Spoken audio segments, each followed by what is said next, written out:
Welcome back, guys. Guess what we're gonna do today? I'm gonna be answering your questions about squares. Yes, it's been several years since I've done one of these. The last time I gave you a demo video was in 2017. I was looking back at that video, oh my gosh, we've changed so much. I had less gray in my beard. I didn't have nearly as many squares as we do now. Changed a lot of things. So we need to do an update video. And we'll start with the most popular asked questions about the Firebolt squares. All right, let's start with the first question. What shape should I get? So let's talk with the mega square shape. So this square is really good at doing this, holding something on the outside of the corner and inside of the corner. And it gives you relief in the center to do a tack weld. It also has a different offset, so you can increase the clearance in the corner. It also has a little notch, so if you stand it up on the table, you can jump. What I mean is if you want this tab to be welded right here in the center of this tube, you can use the table as a reference and square it up that way. The next thing to do with it is you can use it like a V-block. You can stack a round tube inside of it, shim it up to wherever you want. You wanted to weld this perpendicular to this plate, you could put little feet on it like this. We can clamp it, move it around your plate, put some tack welds in there, and it'll hold it square. You can also use it like this and have a complete 90 that goes from the table all the way down to the bottom. So it's a quite versatile tool. Next up, monster square. One of the things I like about the monster square is this point. Unlike the other square we just showed you, that point is missing. This square has it, and I like it for some applications. A good example is hitting a measurement. If I lay something out, let's say 4 inches, I can put this point on that line, and I can clamp it down. Now, when I insert the tube, I'm right on that mark. Another good thing with the point is that we can transfer part locations. This tab, for sake of this video, it has already been welded. I want to locate this tab over the top at the same location. Something like this might get you lined up, but you see it doesn't give us the roll. We don't know where it goes because this is just a point in space, where this is a surface in space. So having this point here is very nice. And obviously a 45, holding parts at that angle is very helpful. The 45s, you can measure out a distance, setting it, locking it with a pair of pliers, and now your material is running parallel at that distance. Very useful. Next up, let's talk about mutant square. This square is a mutated version of both the mega square and the monster square. This square can only do inside corners, but as you can see, a sharp point, we can't get in here and weld, but we can turn it, and now we have clearance to weld on the inside. For obvious reasons, this shape cannot hold on the outside of a corner. But we also have all the benefits of the monster square that we showed earlier because of this point. But what we can do is we can jump over objects like this, and we can hold things square. So this surface right here, you would like to hold this square in a position without using this lower flange, you can clamp to the top and hold it in place. Here's another scenario. You could use this big surface on the back and maybe elevate the work up a little bit to help square up parts. So we could add some material, bump it up against some pins. You can clamp through the center here, through the holes, and have a little elevated flat workspace. Those are some benefits to the mutant square. Next up, minion squares. What would you use them for? First thing you're gonna notice is its size. They're narrow and tall and awfully small, such as this getting in between 2 pieces of material. This has a 4-inch spacing, which could be handy. It's also nice because it has a flat surface on the top once again, so you can clamp down on it and hold it on the table instead of using the inside flange. In both configurations, set up tall or setting on its side. You can put a clamp on it. Next thing you're gonna notice, this is a 60-degree angle. These squares are designed to work together. As you notice, we have a left and a right square. We can clamp these together and also give ourselves a parallel surface for setting distances, pretty small. These two surfaces are perpendicular to each other, so you can clamp and hold and weld at a 90. Or go in there just like that and have that 0 corner. Helpful tips, this is 4 inches tall off the table and 6 inches tall. 2 common measurements. The next square is the magic square. What's the point of this guy? If you're gonna be doing anything custom, you're probably gonna be doing angles. This square is that you have 1, 2, 3, 4 surfaces pivoting on a pivot here, which can help you with setting angles. You can set one angle to a 45, and then automatically the other side is 135, and vice versa, you can flip-flop. Or a tall riser that's super short, has a gap in between here so you can weld, so you can choose. This is the obtuse angle, this is the acute angle. So what that means is this. So quickly, as you can see, we can hold on the inside, or come around and hold on the outside, depending on how you want to configure it. Or if you need some V-blocks, you can completely separate these like this, and you have a set of V-blocks, like that. So there we go, magic squares. Why would you want to use it? Because you want to set angles. Next square, the 3-axis square. Why would you want this bad boy? Well, you're doing 3-dimensional fitting. What I mean by that, you got yourself a 90, and you need another leg off the corner or anywhere in between here that runs perpendicular, changing planes. This square can hold on to it for you. You're going to be able to hold the parts on the outside of your material. But what happens if we wanted to be inside here and do the same thing? Well, we can do that. We just move it in, and we can do the exact same thing. What this allows us to also do is slide the part down and not be in the corner. Now we're offset off the corner, but still in the same plane and still vertical up and down. This has a unique opportunity because of its thin foot. So you have another piece of material that's really close to each other. See how narrow this foot is? We can get into between small gaps and still square off the outside tube. You're not limited to just a 90-degree corner. You can do pass-throughs, like a T. It has magnets on the bottom to help lock it down to the table, so you don't need a fixture table. But if you do have a fixture table, it's got holes on the bottom, and you can use it with that too. That's the 3-axis square, and it's very helpful. Next up is the combination square. This is a 5x5 by 2-inch cast iron square. We can do everything that we've done with all the other squares. We can hold parts, square up to it. We can put clamps on there. We can hold it. It's not going to hurt anything. We can stand it up on edge, hold parts. But it's also good at layout. So we can insert this blade. Now we can use it for measurements and checking squareness. This part has a large radius on it, so the combination square is deep, so we can register on the flat, which helps with layout. Standard square would have a 90. After we've welded something, we can't come back and check it because this weld is in the way. So what we can do is use this 4th side, turn the blade over, come back and check. Drop the blade down, clear the weld, and inspect what we did. We can also use it to check weld height. Did we get the height we needed? Bump it down and we can check the measurement. Because this square has 2 flat surfaces, back here and here, we can stand the square up like that. We can use it to set a distance or a repeatable stop. There you go. You'll notice that this has a flat surface here. Because it's wide, it stands up by itself. Whole bunch of neat configurations. So that's a benefit of the combination square. What size square do I buy? It's a good question, and it really depends on the project. This is a 12-inch square on a small part, right? As you can see, if I want to have this just welded at a 90-degree angle, the distance between this surface and this surface are too far apart, which means I don't have enough purchase area to get a clamp on here. That's not enough material right there to use for something this small. Something more like this would be more beneficial.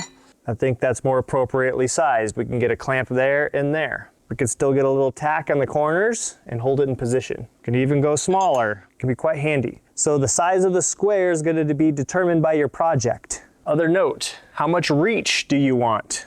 Let's also change up. This is a small project.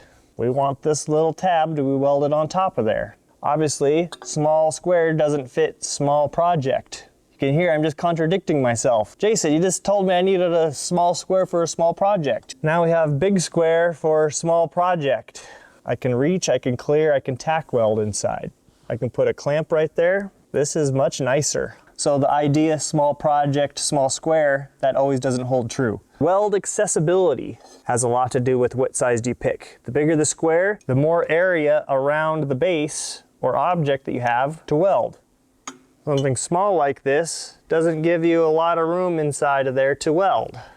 And obviously this square is being referenced off this material, which is nice in some instances. This square is being referenced off the table, not the material, for reach. The size of square is determined on your application and what you want to measure and reference off of.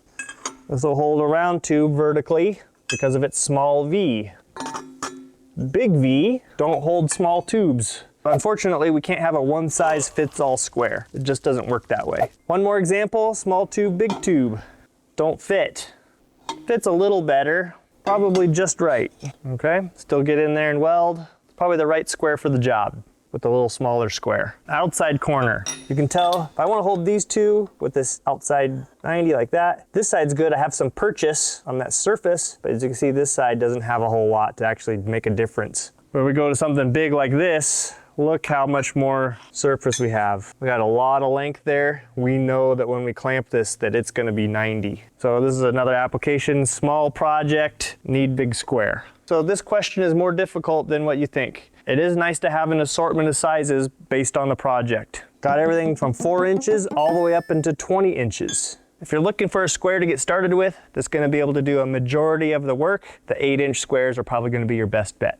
Next question, what do I pick? Cast iron or aluminum? Well, for obvious reasons, one's light, one's heavy. One's a little cheaper, one's a little more money. If you're on a budget, probably this one. If you want something a little more heavy duty, that's gonna take the wear and tear and abuse in a workshop that's gonna be used every day, probably cast iron. If you're gonna be hanging something above your head, aluminum is much nicer. Spatter-wise, cast iron's probably going to take the abuse a little bit better. Aluminum also does a good job. This has got dragon scale on it. If the dragon scale were to come off by grinding on it of some sort, could potentially rust. Obviously the aluminum is not going to rust. So if you're in the weather, aluminum might be something to think about. But if you're not, cast iron is going to be just fine. So which one would I recommend? If you're a hobbyist, don't use these that often, I would probably go aluminum. If you're going to use these every day, I would probably go cast iron.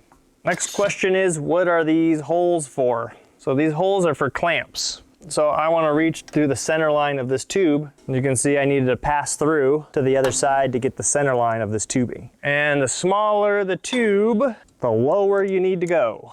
Easy peasy. Next question is, how accurate are they?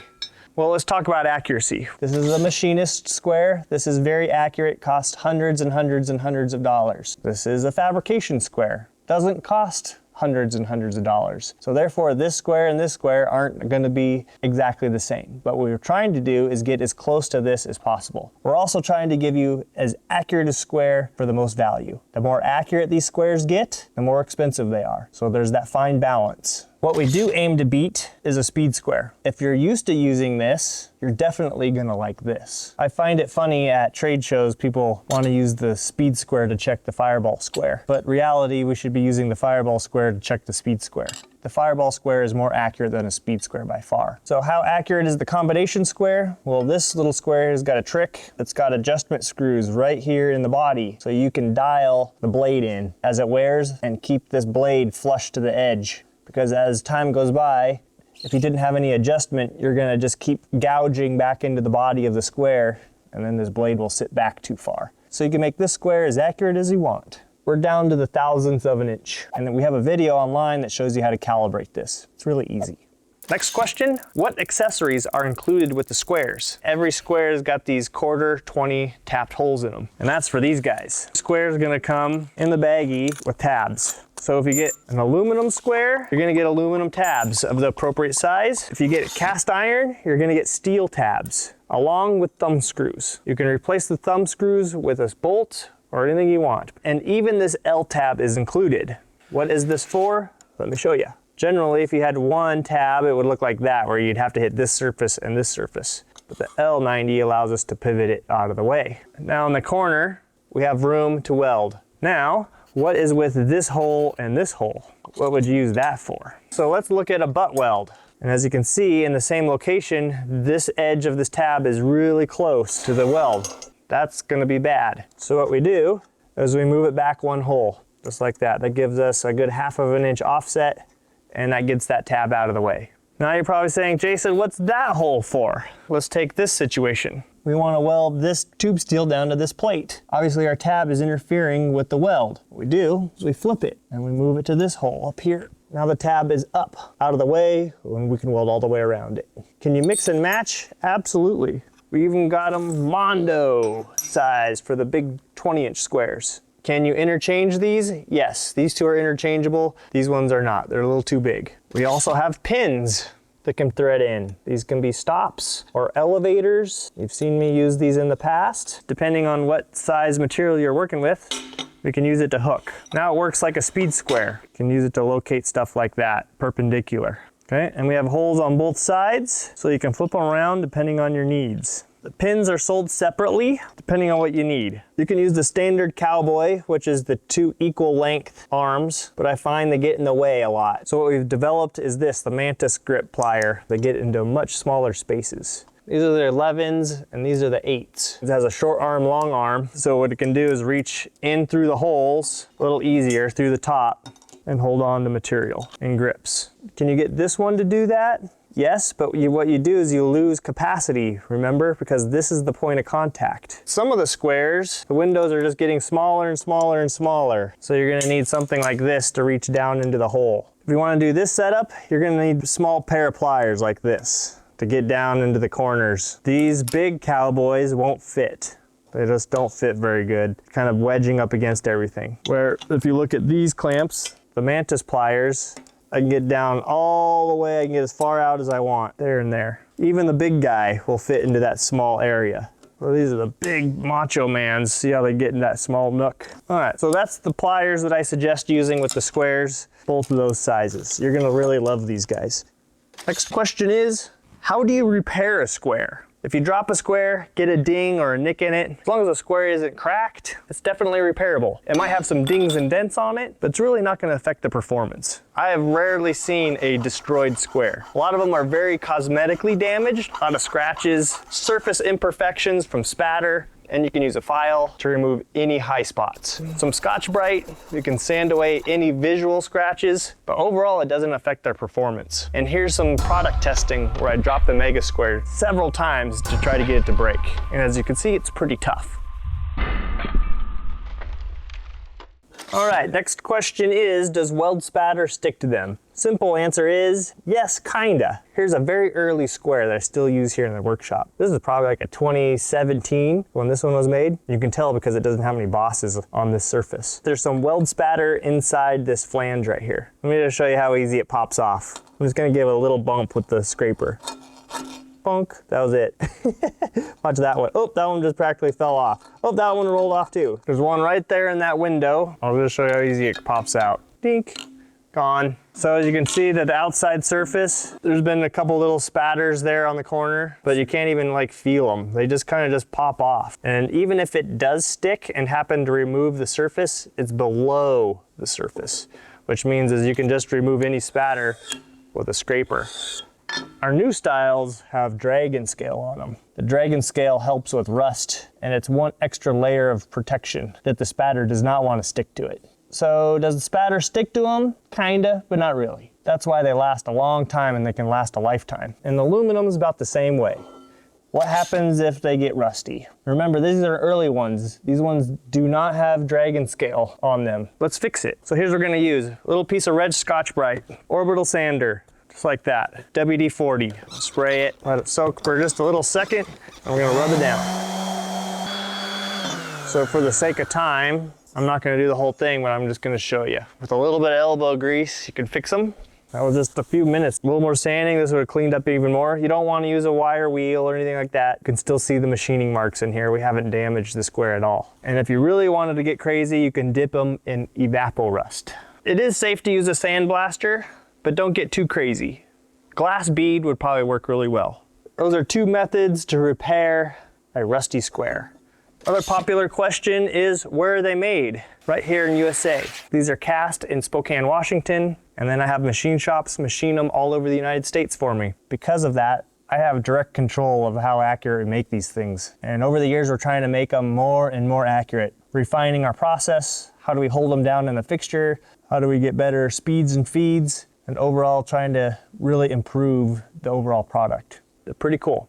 Next question is, how come there's no magnets in your squares? I have this love-hate relationship with magnets. I love them and I hate them. I think we can all agree they have their place, but sometimes they get in the way and other times they're a lifesaver. What I don't like about this is that the last time I tried to magnetize wood, it didn't work out so well. And in my workshop, I use all sorts of different material. Wood, aluminum, these don't work for aluminum, stainless steel, plastics, and all the above. They do collect dust and material, particles around the shop. You gotta clean them off. Not the end of the world, it's just a magnet thing, but that's pretty much all this square is good for, is just stick together. Really hard to clamp to. But I wanted to make sure no matter what material I was using, we could accommodate and hold it where I wanted to. That doesn't mean in the future we won't come out with something that has magnets. I still use them occasionally. I do have some stuff with magnets, like the 1, 2, 3 blocks. And the 3-axis square has got magnets on the bottom, and that can be useful too in that design. But generally, why don't I? Is because I want to use other materials with the squares. Didn't want to be limited. So I've prioritized no magnets. So the next question is, can I still use my fireball squares if I get a fixture table? Simple answer is yes, absolutely. I use these on the fixture table all the time. And where I really like to use them is when I start getting off of the surface, such as this instance. We've got a piece of tube steel just clamped to the table. We're building something. Now we need to go a weird direction for some reason. This is where I still use the squares all the time. Sometimes it's just faster than having to build a whole setup off the table. So if you were to start with a set of squares, then end up getting a fixture table, absolutely, you're gonna still be able to utilize these as you continue to grow your equipment and tooling.